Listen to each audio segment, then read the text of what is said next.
It is crossover season here on Locked On Vols, Locked On Gators, Locked On Vols, Locked On SEC, keys of the game, things we're looking for, predictions and more. All that coming up here on a Thursday, Locked On Vols.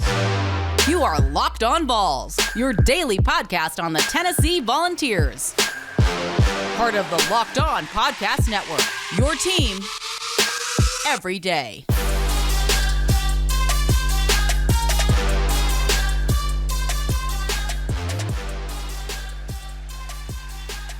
What's up, everybody? Welcome into Locked On SEC, Locked On Vols, and Locked On Gators. Great to have you guys along. Today's episode is brought to you by Jace Medical. Empower yourself when you purchase a Jace case, providing you with a personal supply of 5 antibiotics that treat 50 or more infections. Get yours today at jacemedical.com. That's J-A-S-E medical.com. I'm Chris Gordy.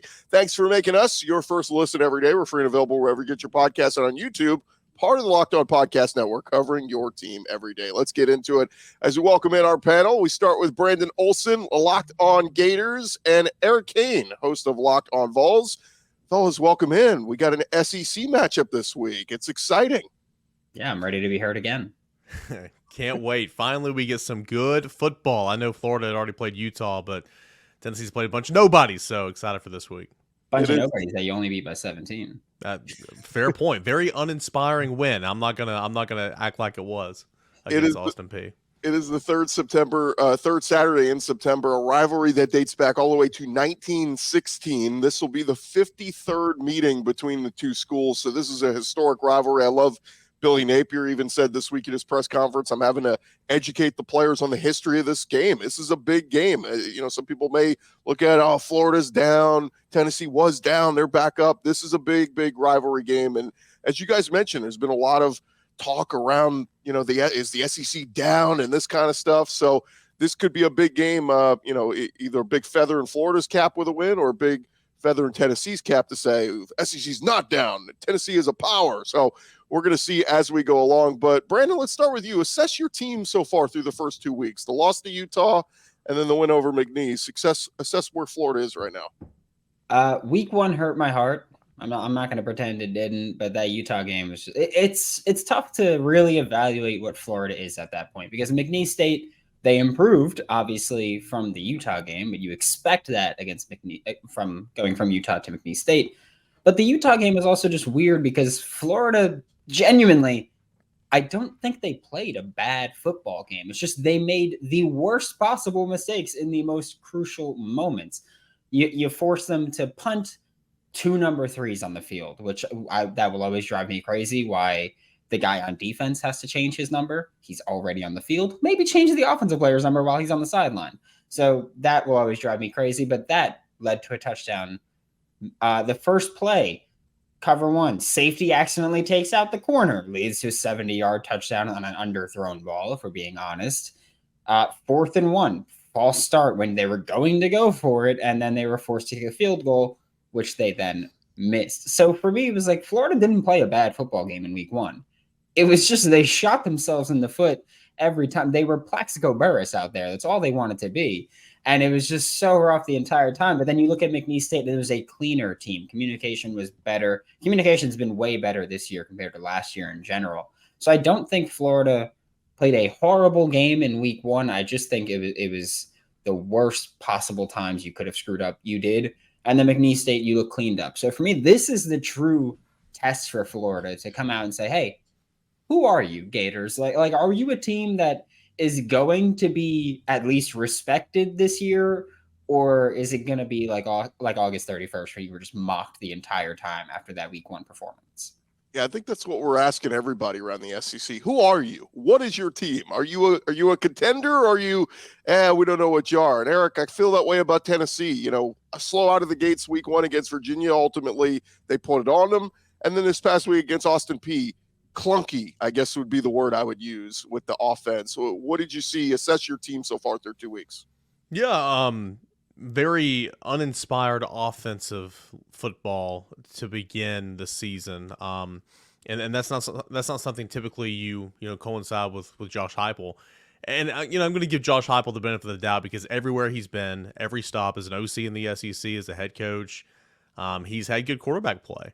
And, Tennessee's offense kind of sputtered a little bit in the Pittsburgh game at the beginning of last year and everything. So we'll see what happens. And kind of like what Brandon said, I mean, a lot of Tennessee's offensive mistakes it's just Tennessee beating Tennessee. I mean, with all due respect, Austin Peay did not dictate what Tennessee did on Saturday. Tennessee was just horrific in certain spots. Joe Milton was not accurate. And that's something that really plagued him earlier in his career. And that's something he's gotten a whole lot better at. Even the Virginia game, he was really good. You saw last year, it's mop-up duty, I understand, in those games against Vanderbilt and Clemson. He's improved his accuracy, but he was not accurate on Saturday against Austin Peay. And then his receivers, weren't helping him out, dropping some catches they should have had, and then flat out just dropping passes that were good passes. So the passing game is very much not in sync right now. That's a key for this game we'll get to here in a moment. But offense very much a work in progress. The tools are there. You love the skill. You love the running back room. Really like the way Jalen Wright's running the football. Defensively, it's been good. It's looked really, really good. Love the defensive line. Love the pressure they're getting to the quarterback. Hate the Keenan Peely's injured, but I like Aaron Beasley. I think he's one of the better defenders in the SEC. And then we'll see about the secondary, but I think the secondary is improved because I think the front four is improved. So another key to the game, or something I'm intrigued to see, is this defense really taking a step? Because it's looked really good through 2 weeks of the year, but again, Virginia and Austin Peay don't possess a lot of zazz on offense, if you will. So it's been a lot of good stuff so far through 2 weeks. Some concerning things on offense, but I think this week, obviously, it's a rivalry game. It's Florida. It's SEC, first true road game. You're going to find a lot about your team and find a lot about Florida this week as well. Brandon, what's the biggest storyline for Florida so far heading into this week? I think for me, at least, it's how is this offense going to react? Because when you look at the Utah game, Utah stacked the box against Florida, and Florida was kind of just like, yeah, Utah, we'll let you dictate what we're going to do offensively, which is, by the way, the worst thing you could ever possibly do. I don't know what went through Billy Napier's mind when that happened. And then you go to McNeese State, or you host McNeese State, and it's like, hey, we don't really care what McNeese State's going to do. We're going to run the football there. Now you have Tennessee, which a Power 5 program, SEC school. They're probably going to stack the box. They're probably going to be pretty aggressive against you, as they should.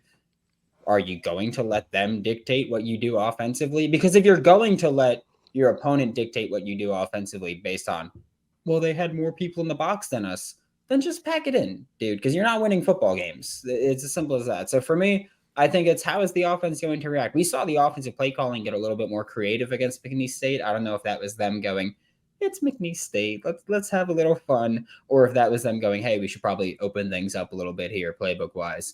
But I'm very curious to see how the offensive play calling is going to go. And I know that's not the sexy part of football here, but I want to see Florida run the damn football, not even because I'm like, you need to win. You need to run the football for the Florida Gators based on how this roster is. If you want to win football games, you need to do it. So for me, I think the storyline is how are they going to react? Because every defensive coordinator even is just going to see what Utah did against Florida and go, oh, if we stack the box, they're not even going to try to run the football. And so I need to see how Florida is going to react there, because Tennessee is going to do exactly what Utah did. Putting the ball in the hands of Graham Mertz, I don't know if that's the answer for Florida for success throughout the year. Eric, what's the biggest storyline for Tennessee heading into this week?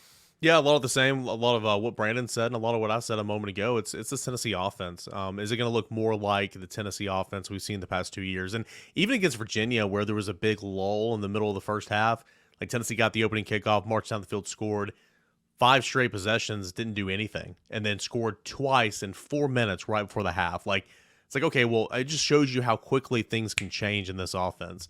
But are you going to see more consistent? Tennessee's been one of the best first quarter scoring teams in the nation the past 2 years. This year, through 2 games, small sample size, not very good so far. So the start, the offense, is the offense going to bounce back? And like Brandon said with Florida, I don't think Tennessee's allowed the defenses so far, Austin Peay, Virginia, to dictate what they're doing defensively. But when you had a struggling quarterback like you did on Saturday in Joe Milton, when you have 2 high safeties, Tennessee's just going to take what the defense is giving you and going to hit the perimeter game. Tennessee just attacked the perimeter game the entire second half against Austin Peay, and Joe Milton connected and looked good, and so that's why his stats didn't look that good. but or the stats look good, but when you go down there and dive into the numbers, it's like, oh, well, 50% of his passing yards came behind the line of scrimmage. It's like, well, what's going on here? So it's about Tennessee taking what Florida gives them, not making them dictate what they're going to do, but taking what Florida gives them and seeing if you can, put together a game plan and adjust on the fly and go. So I'm intrigued to see how all that works out, but certainly the offense, what does it look like? First true road game. How does the crowd play a factor into procedural penalties? All that type of stuff. That's what I'm looking for, at least early on offensively for Tennessee. How about this for a stat? Tennessee, through 2 weeks, their passing offense ranks 81st in the country. Florida's passing defense ranks 8th in the country. They played McNeese. That's all you need to know. They're in air raid. Show some respect. All right, coming up next, guys, we'll get into some key matchups in this game. What are we looking for? That's coming your way in just a sec. Well, first, I want to remind you guys this episode is presented to you by our friends over at Jace Medical. Look, if you have ever had a moment of pain and it's been tough to reach your doctor or you just need some immediate relief, the Jace case is a way to provide 5 life-saving antibiotics for emergency use. All it takes to get a Jace case is you fill out a simple online form, and in some cases, you jump on a quick call with one of our board-certified physicians. You get ongoing care from their physicians on any treatment-related questions, doctor-created, doctor-recommended. And with storms, shortages, pandemics, all kinds of issues out there, you need to be prepared now more than ever. Everyone should be empowered to care for themselves and their loved ones during the unexpected. And that's why Jace Medical is offering the Jace case. Again, providing those 5 life-saving antibiotics for emergency use to give you peace of mind so that you're not just hoping that you have access to medication in an emergency. Jace Medical, make sure you have the medication in hand. It's simple. They handle everything from the online evaluation to licensed pharmacy medication delivery and ongoing consultation and care. Do not get caught unprepared. Save more than $360 by getting these life-saving antibiotics with Jace Medical, plus an additional $20 off when you use our promo code LOCKEDON at checkout. Just head to jasemedical.com. That's JASE medical.com. Promo code LOCKEDON. Go check them out today. All right, continue on here on our Locked Over crossover edition as we continue talking with Brandon Olsen and Eric Cain, hosts of Locked On Gators, Locked On Vols. It's Tennessee versus Florida, guys. It feels so good to say that. As we dive back into it, let's talk a little injury report. Any key injuries this week for your team? We'll start with you, Eric. Tennessee, any big injuries they're dealing with? I know, obviously, you mentioned Keenan Peely being out a couple weeks. Yeah, it's unfortunate, man. He looked so good week 1 against Virginia, and it's weird because he is not even really sure when he got hurt in the football game. That's a football player. It's like you out there and adrenaline's pumping, and then you come back and say, oh, man, I got a broken arm or whatever it is. It's not a broken arm for him. It's like, when did that happen? I don't know. I didn't feel it. But nah, that stinks that Keenan Peely's out. So at linebacker, he's out for a while. Hopefully it's not season ending. Cooper Mays has been out really since like the second week of fall camp. And he just got to the practice field last week, did some work on the side. Earlier this week on Tuesday was his first actual practice, with the offense and everything. So he is very questionable. Josh Heupel always says, oh, we'll wait till the end of the week and make those decisions. We'll see how they are on the grass, coach speak stuff. But in this case, I think it truly is that. We'll see what Cooper Mays looks like on Friday. But if you're able to get your center back that sets the tempo in this offense and is a 3-year starter, I think that'd be huge. Other injuries, Elijah Simmons, defensive tackle, hasn't played so far this year. He's still out. And that's pretty much it. Tennessee overall is a pretty healthy football team. McCullough got banged up there towards the end of the football game, but the starting safety, but I think he's going to be okay as of right now. But yeah, that's pretty much it. The big storyline is the center, Cooper Mays. Will he, won't he play? And I think Florida's a lot of the same in terms of the center. Yeah, and Billy Napier calling out earlier this week saying if Cooper Mays gets back, he basically said he's the straw that stirs the drink in terms of that up-tempo offense, running 3 plays per minute. That's Cooper Mays. And so maybe the issues we've seen with Joe Milton and the offense in the first 2 weeks, maybe that's all fixed with Cooper Mays back. On the other side, Florida, their offensive line, not great week 1. Brandon talked about it, struggled to run the ball against Utah, but they might be getting their center back in Kingsley Aguakin. Talk a little bit about injury and health-wise for the Gators, Brandon. Yeah, I think this is a weird instance where it's week 3 of the season and Florida's getting healthy. I feel like that's not usually how things go for Florida, but after having quite a few players banged up in the Utah game and in fall camp, Florida pretty much, if you were questionable for McNeese State, you didn't play. Florida was like, yeah, we're just going to be really cautious heading into SEC play. And I think that was the right approach. Kingsley Eguakin, like you said, should be making his return here. I know that they said, hey, he's cleared. I would fully expect him to play at that point against Tennessee after he sprained his ankle like a week before the Utah game, was in a boot a little bit. I think he could have gone against McNeese State, but again, they were just like, hey, if you're questionable, we're not going to burn you on McNeese State here. So great to see Kingsley Eguakin get back. I'm curious to know just how much that's going to impact the offensive line, because Jake Slaughter has done a good job in filling in for Kingsley Eguakin, but also when you face those fronts like Utah was just showing pressure constantly, when you deal with that and you have a backup center, it's kind of interesting to go, okay, like, how are you going to adjust there, and how are you going to talk? So Kingsley Eguakin, being as experienced as he is, coming back is big for Florida. Marcus Burke was dealing with an injury last week. That's the thing I hate about how Florida does things, where they do that little upper body questionable. You'll find out when they get on the field or not. And I kind of hate that approach to things. I understand it, but I just hate it. Tony Livingston, who backup tight end, going to maybe be back. He got banged up against Utah. A lot of the guys are getting healthy now for Florida, and then that's the important part. You've either got guys out for the year or guys that were banged up and they're coming back. And for me, I think that's great heading into SEC play. I don't think that's a privilege that a lot of teams have of getting right as you start the toughest stretch of your schedule. Well, let's get into some of the key matchups in this one, guys. What, where you're going to be looking. Is it O-line versus D-line? Is it quarterback versus secondary, or whatever it is? Eric, we'll start with you. What's the biggest matchup you're focused on in this one? Yeah, I think biggest matchup I'm focused on this one is I want to see if Tennessee's defense truly is pretty solid unit this year. You've 7 sacks, 14 TFLs last week. That was Austin P. But you had 4 sacks and I think 11 TFLs against Virginia. I understand they're not good, but that's a Power 5 program.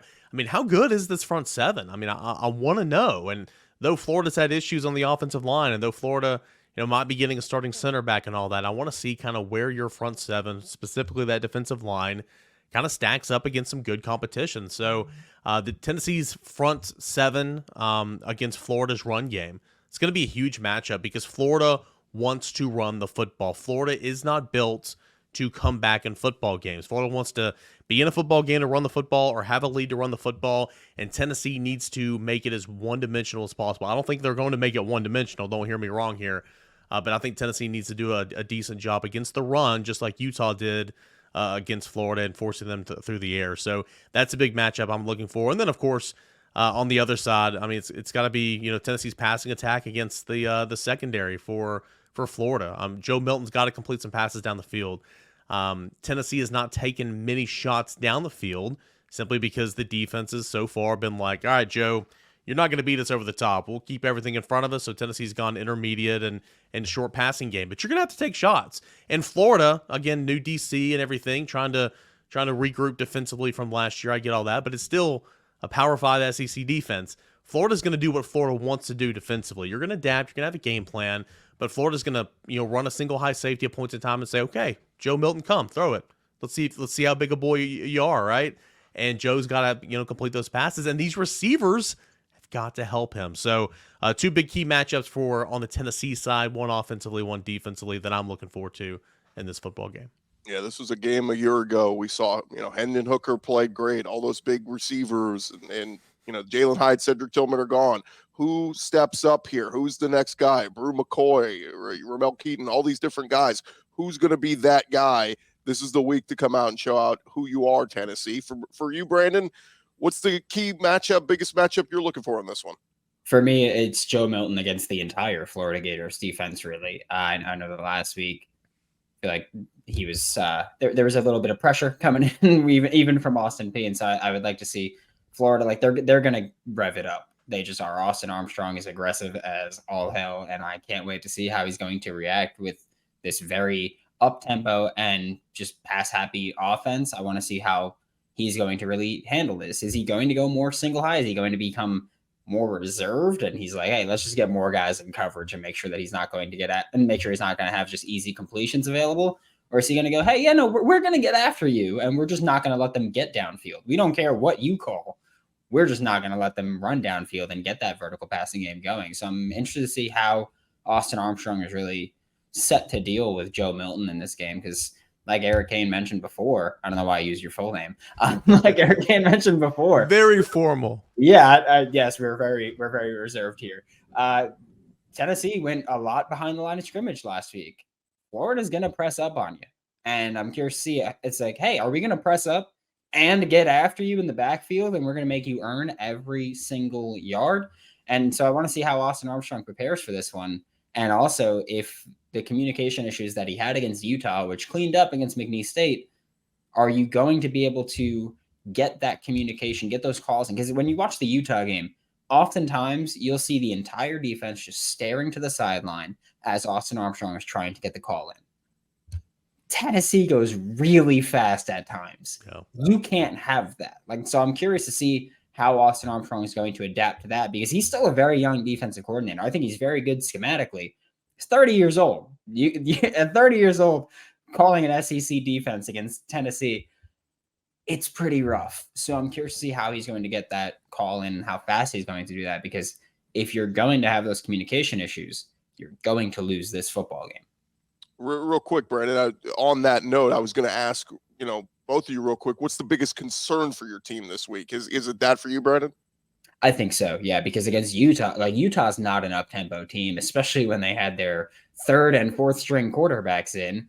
They're not a very up-tempo team, and they were constantly, Utah was ready to go while Florida's defense was just looking to the sideline. So for me, that's easily the biggest concern. I understand that's not to knock anything about Tennessee.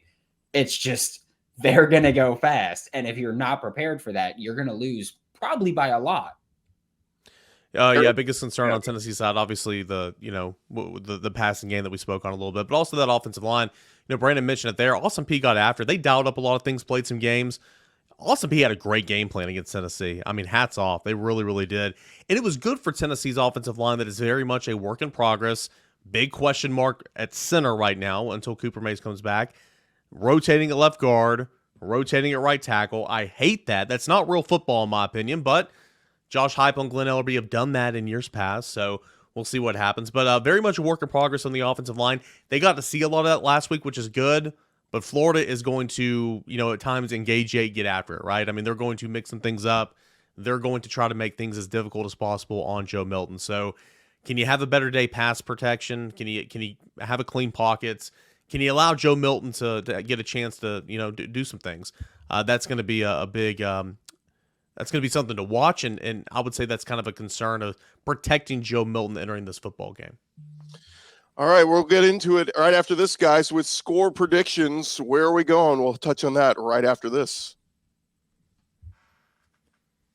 But first, we want to remind you guys that this episode is presented to you by our friends over at the Gametime app. Look, buying tickets to your favorite events should not be stressful. Gametime is the fast and easy way to buy tickets for all your favorite sporting events, even SEC games. With killer deals on last-minute tickets and the best price guarantee, you could stop stressing over the tickets and start getting hyped for all the fun you're going to have. It's the fastest growing ticketing app in the country for a reason. You can get images of your seat before you buy, so you know exactly what to expect when you arrive. You buy tickets in a matter of seconds, just 2 taps, and you're all set. Tickets are sent directly to your phone, so you never have to dig through your email. Go snag your tickets without the stress with Gametime. Go download the Gametime app, create an account, and use our promo code LOCKEDONCollege. That will get you $20 off your first purchase. Terms apply. Again, create an account and redeem the code LOCKEDONCollege for $20 off. Download Gametime today. Last-minute tickets, lowest price, guaranteed. And we jump back into it, guys, as we are discussing Florida versus Tennessee. And moment of truth, Tennessee has not won a game in Gainesville since 2003. I know that's been the big stat that's been thrown out there. Florida does lead the all-time series 31-21, but none of that means anything. This Saturday, it just matters who's the better team, who can execute. So, Eric, we'll start with you. What do the Vols need to do to beat the Gators on Saturday night? Fast start. I think getting off to a fast start, trying to take this crowd out of the game. And again, I mentioned earlier, if Tennessee is up, I don't think Florida, and Brandon, you can chime in on this, please, but I don't think Florida's built to come back. I think Florida's built to be in ball games and to have the lead, but I think Florida is not as well equipped as Tennessee to come back down a score, down 10 points or whatever. So first quarter is going to be huge. First day, we always talk about middle late, and Tennessee through 2 games has done a really great job in the middle late. Did a great job against Virginia. Did a great job against Olsen P. You want to win the middle late every game, but the first 8, I think, is going to be critical for Tennessee this week. You got to get off to a fast start. So get off to a fast start, run the football. Everybody's saying Joe Milton, passing attack, air raid, all this type of stuff. Tennessee runs the football 50% of the time, and has since Josh Heupel's been here. Tennessee led the nation in rushing touchdowns last year, and Jalen Wright is good.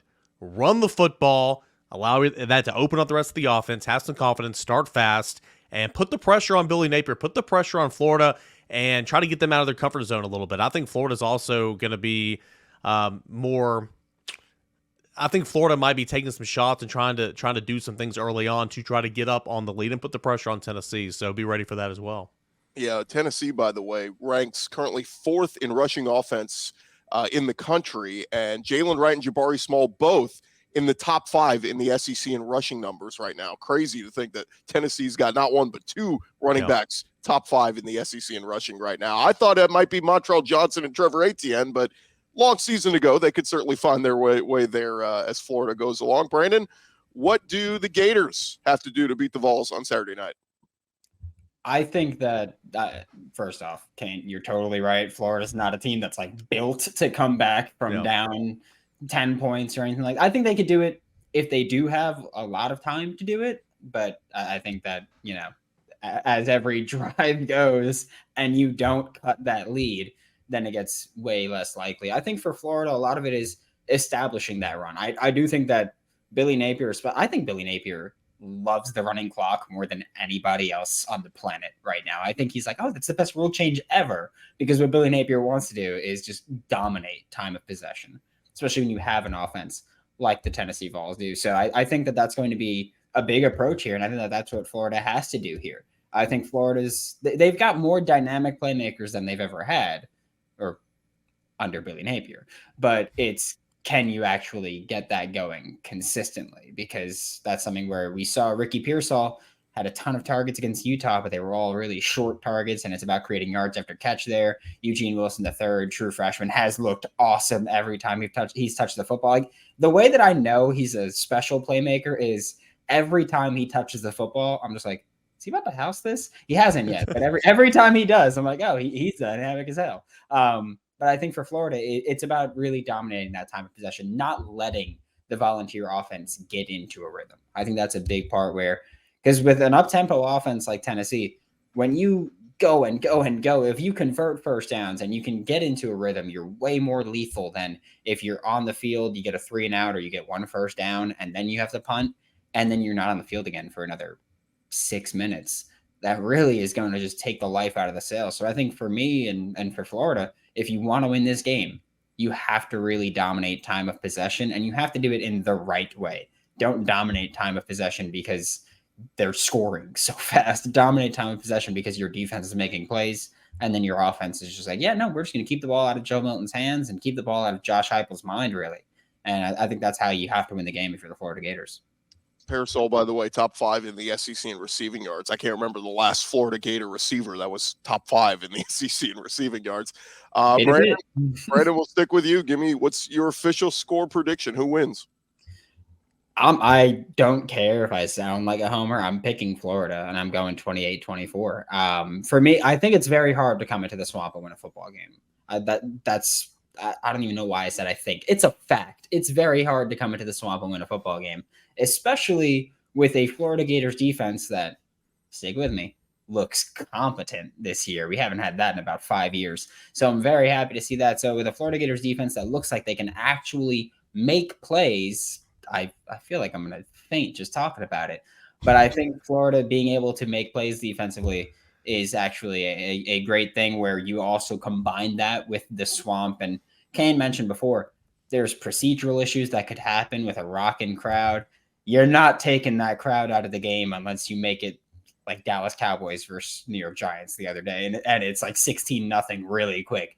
And that ain't happening. So I think that the crowd is going to play a part in it. Joe Milton, last time he came to the Swamp, got benched. It was a rough one for him there. So very interested to see how Florida's defense really shows up and how their crowd kind of tries to take Tennessee out of it. But I think Florida 28-24.